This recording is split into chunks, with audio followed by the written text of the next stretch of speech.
Tahukah kamu, ada perang dahsyat antar sesama Muslim yang hampir memecah belah umat? Perang Siffin. Setelah terbunuhnya Khalifah Utsman bin Affan, Ali bin Abi Thalib diangkat sebagai khalifah. Namun Muawiyah bin Abi Sufyan menuntut keadilan atas darah Utsman sebelum berbayat.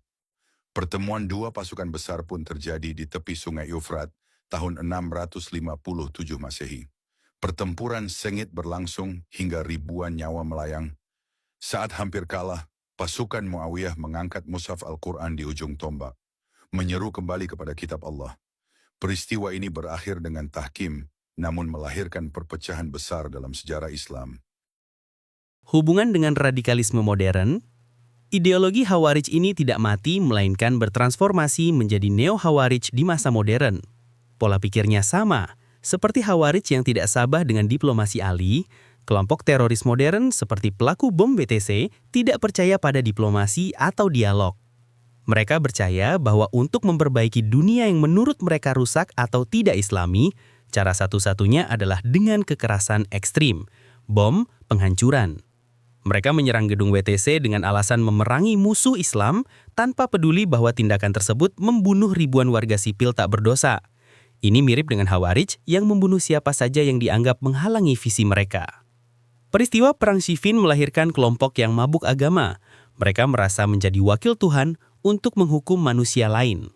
Sikap radikalisme pengebom WTC adalah wajah modern dari sikap Khawarij kuno, merasa diri paling suci, menganggap orang lain musuh, dan memaksakan kehendak dengan kekerasan. Berikut beberapa wawancara tentang paham radikalisme yang telah kami lakukan. Assalamualaikum warahmatullahi wabarakatuh dan selamat siang. Perkenalkan, nama saya Adin Trisetiaji dengan NIM 05251023 dari Prodi Teknik Kimia. Di video kali ini saya akan mewawancarai warga sekitar tentang paham radikalisme tentang Perang Siffin dengan Ibu Aisyah, Ibu Kos Putra Diansyah. Di sini saya akan menjelaskan sedikit tentang Perang Siffin. Perang Siffin itu adalah perang yang dimana menunjukkan bahwa paham radikalisme agama itu seringkali berakar pada politik, konflik politik. Nah, gimana sih tanggapan Ibu tentang perang itu, perang saudara itu? Tanggapan, saran sama pelajaran yang penting Dari kasus Perang Siffin itu ya. Itu menurut saya sih menunjukkan bahwa radikalisme agama itu seringkali berakar pada konflik politik yang dibungkus dengan narasi keagamaan atau religius. Terus sarannya gimana kira-kira? Sebaiknya sih mungkin pemuka-pemuka agama itu menjadikan agama itu sebagai kekuatan fondasi untuk menyelesaikan masalah, bukan untuk bukan sebagai alat untuk legitimasi kekerasan. Nah, itu kan peristiwanya tuh konflik antar agama. Nah, pelajaran apa sih yang penting dari konflik itu? Dari konflik yang perang ini ya. Itu mengajarkan kalau mengajarkan bahwa pemuka-pemuka agama atau tokoh-tokoh agama atau tokoh politik itu jangan merasa paling benar sendiri, merasa paling alim, merasa paling kuat agamanya gitu kan, dan bisa menghakimi orang lain dengan seenaknya, karena itu adalah bibit dari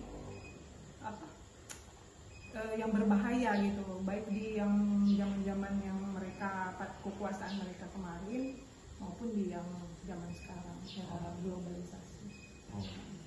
Terima kasih atas semua tanggapan, saran sama pelajaran pentingnya. Sekian dari saya, kurang lebihnya mohon maaf. Terima kasih.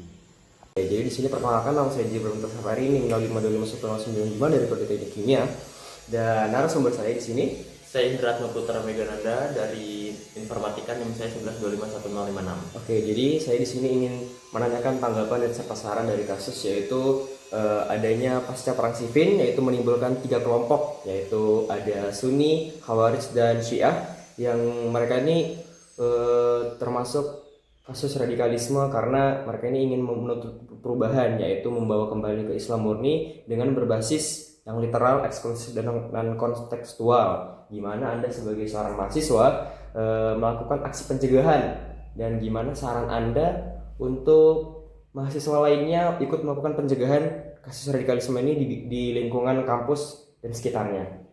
Oke, baik.